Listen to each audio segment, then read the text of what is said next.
Banyak nasabah kaget, si bank ternyata punya penagihan yang enggak main-main.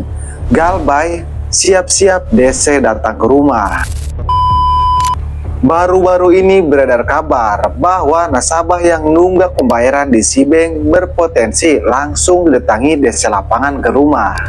Nah, ini bukan gosip, metode ini emang legal dan sudah jadi salah satu langkah tegas perbankan di Indonesia. Jadi buat kamu yang mikir, cuma bank digital, enggak nagih sampai ke rumah. Hati-hati, karena beberapa laporan menunjukkan pihak ketiga yang bekerja sama dengan si bank ini bisa langsung datang ke rumah kamu, bahkan membawa dokumen resmi. Ya, dan inilah resiko-resiko Galbay jika kamu nekat Galbay di si bank di tahun 2025 ini yang tidak banyak orang ketahui.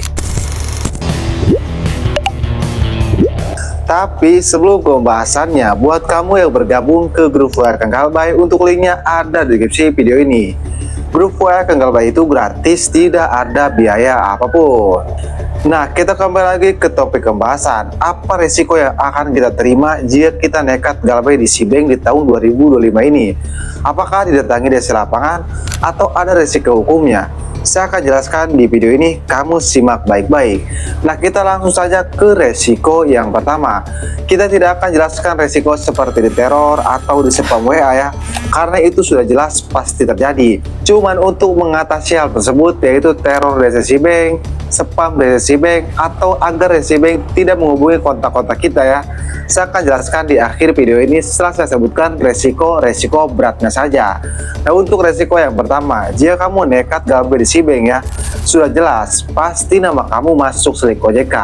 Kenapa? Karena si bank ini merupakan bank digital ya. Jadi otomatis kalau kamu Galbay di si bank nih, pasti nama kamu itu masuk Slick OJK ataupun BI Checking. Karena mereka selain berizin OJK, mereka juga bank digital. Jadi sudah dipastikan nama kamu masuk BI Checking. Tapi justru yang ditakuti oleh nasabah Galbay si bank ini ya, itu bukan nama kita masuk Slick OJK ataupun BI Checking, tapi mengenai DC lapangan. Nah, mengenai DC lapangan, si bank ini tidak memiliki DC lapangan. Kenapa? Karena mereka ini bank digital. Tapi meskipun bank digital, mereka bisa saja loh bekerja sama dengan pihak ketiga. Dan bisa saja pihak ketiga si bank ini memiliki DC lapangan. Nah, untuk pihak ketiga saya akan jelaskan setelah saya menjelaskan DC lapangan si bank ini. Jadi setiap bank digital ya itu tidak memiliki DC lapangan. Contoh seperti Alobank, DBS Bank, si bank ya itu tidak memiliki DC lapangan. Intinya si bank, Alobank, DBS Bank dan tidak punya DC lapangan.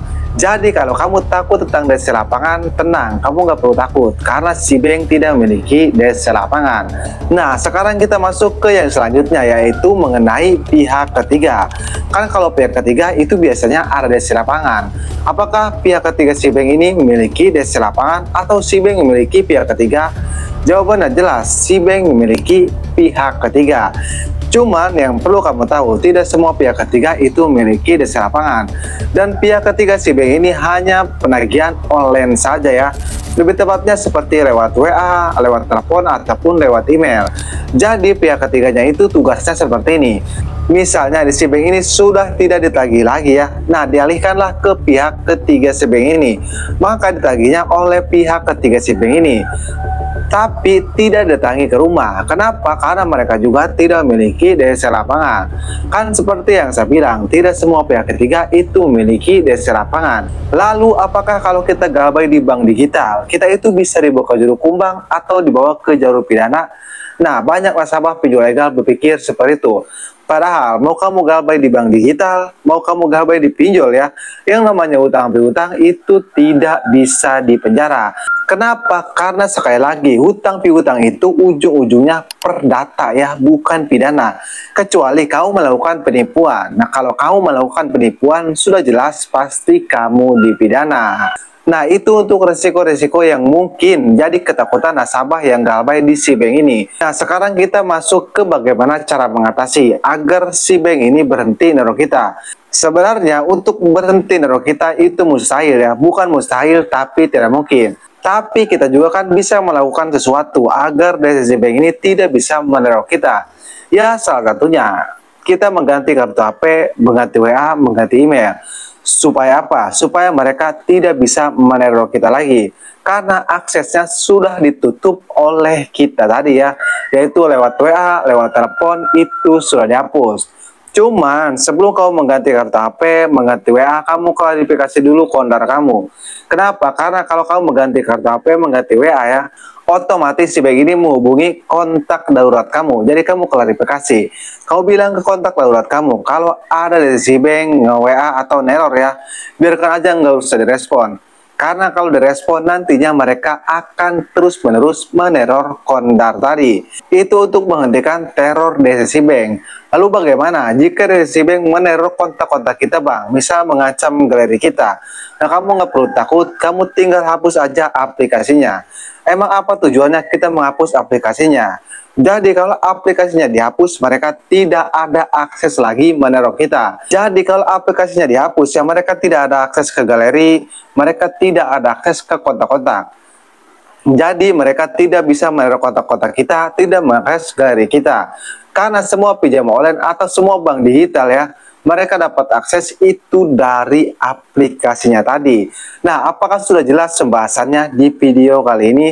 Jika sudah jelas, jangan lupa share video ini ke teman-teman kalian supaya tahu resiko-resiko DCC Bank dan bagaimana cara menghadapinya. Tapi perlu dicatat, yang namanya utang piutang itu wajib dibayar ya.